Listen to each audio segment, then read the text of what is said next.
Tenho 83 anos. Venho morando sozinha há 15 anos. E quando as pessoas descobrem, sempre dizem a mesma coisa.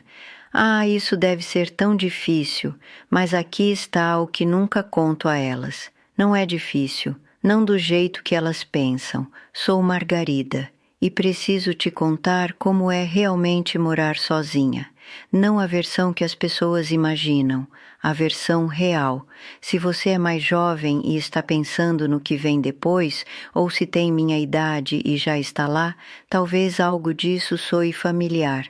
Depois que Ricardo morreu, todo mundo assumiu que eu me mudaria.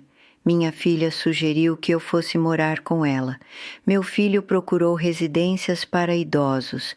Amigos ficavam me convidando para coisas que eu não queria ir. Eles estavam tentando ajudar. Eu sei disso. Mas o que eles não entendiam era que eu não tinha medo de ficar sozinha. Eu tinha medo de nunca poder ficar sozinha. 46 anos de casamento, 5 filhos.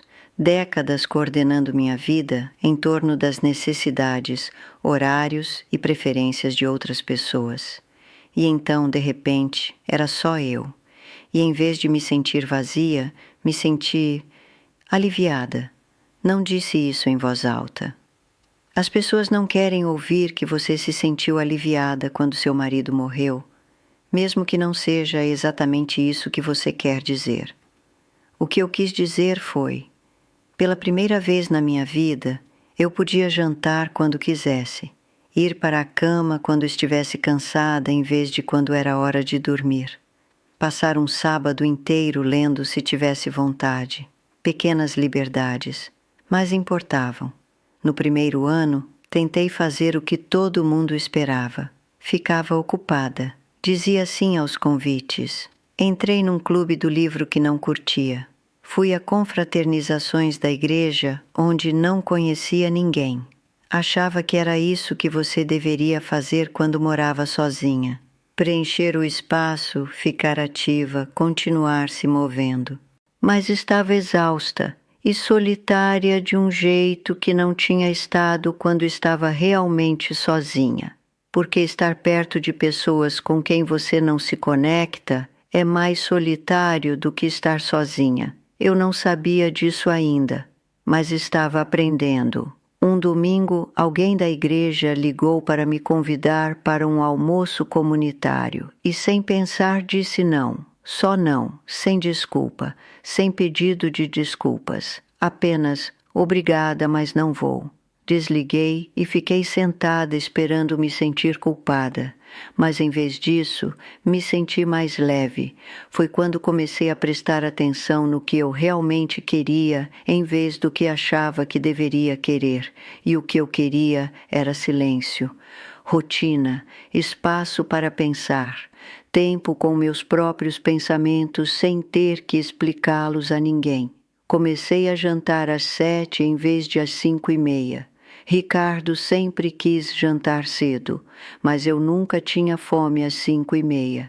Me levou 60 anos para descobrir que não precisava mais jantar às 5:30. Reorganizei os móveis.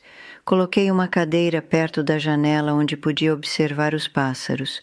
Comecei a fazer café de manhã e apenas sentar ali por 20 minutos sem fazer nada. Ricardo teria odiado isso. Ele sempre precisava estar fazendo algo, consertando algo, se movendo, mas ele não estava lá e eu não precisava fazer nada. Essa é a primeira coisa que ninguém te conta sobre morar sozinha. Você pode descobrir o que realmente gosta, não o que funciona para outra pessoa, o que funciona para você. E às vezes o que funciona para você é muito quieto e muito simples, e nada parecido com o que outras pessoas precisam. Continuei tentando fazer amizades. É isso que você deveria fazer, certo? Construir comunidade, permanecer conectada. Fui a mais algumas reuniões do Clube do Livro. Tentei um círculo de tricô. Apareci numa aula de ginástica para idosos, mas não gostei de nada disso. O Clube do Livro falava mais sobre os netos do que sobre os livros. O círculo de tricô parecia uma apresentação. A aula de ginástica estava boa, mas a socialização depois me esgotava. Continuava achando que tinha algo de errado comigo, que eu deveria querer essas coisas, deveria gostar delas, mas não gostava. E me forçar a aparecer não estava me fazendo sentir menos solitária, estava me deixando mais cansada. Então, uma tarde, estava no mercado, lugar pequeno, 3 quarteirões da minha casa. Vou lá toda semana, mesmo horário. Terças de manhã, por volta das 10. E a mulher que trabalha no caixa, não sei o nome dela, nunca perguntei. Ela olhou para cima e disse: "A senhora está cedo hoje." Só isso. Apenas notou que eu estava cedo, mas importou, porque ela tinha notado. Ela conhecia minha rotina, tinha me visto vezes suficientes para saber quando algo estava diferente.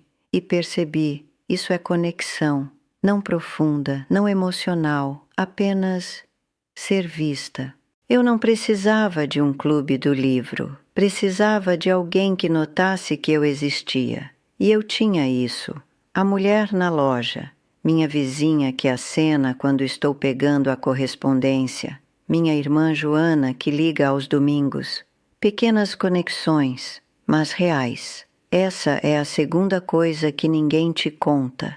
Você não precisa de muitas pessoas. Você só precisa de algumas pessoas que realmente te vejam. Parei de ir a coisas que não queria ir. Parei de tentar construir alguma grande vida social que eu não queria de verdade. E em vez de me sentir mais isolada, me senti mais centrada, porque não estava mais gastando energia fingindo. Mas aqui é onde ficou difícil. O silêncio que eu tanto queria começou a parecer silencioso demais. Não solitário, apenas sem rumo. Acordava e pensava: qual é o sentido? Para que estou fazendo isso? Ricardo costumava dizer que eu precisava de um hobby, algo para preencher meu tempo. Mas eu não queria um hobby, queria uma razão. E por um tempo não tinha uma. Passava pelos movimentos, fazia café, observava os pássaros, lia, fazia jantar, ia para a cama. Os dias começaram a se misturar. Uma terça parecia com a terça passada. Um mês parecia com o mês passado. Não estava infeliz exatamente, mas não estava nada, apenas existindo, esperando o dia acabar para poder começar outro exatamente igual. Então, uma tarde, no final da primavera, estava caminhando para a loja, mesma rota que sempre faço, e passei pela casa da minha vizinha, Sara. Ela mora 2 portas adiante. Ela estava no telefone, andando de um lado para o outro na entrada da garagem, e eu podia ouvir a voz dela mesmo da rua. "Não posso sair mais cedo de novo, Tom. Meu chefe já falou alguma coisa." Ela desligou. Parecia que ia chorar. Não sei por que parei. Normalmente não sou do tipo que se envolve, mas me aproximei e disse: "Está tudo bem?" Ela pareceu assustada, como se tivesse esquecido que outras pessoas existiam. "Está tudo bem," ela disse. "É só que minha filha sai da escola às 3 e não posso sair do trabalho até às 5 e meu marido está viajando e não sei o que fazer." Eu deveria ter dito algo solidário e continuado caminhando. Mas em vez disso, disse: "Eu passo pela escola todo dia de qualquer jeito. Posso buscá-la se você quiser."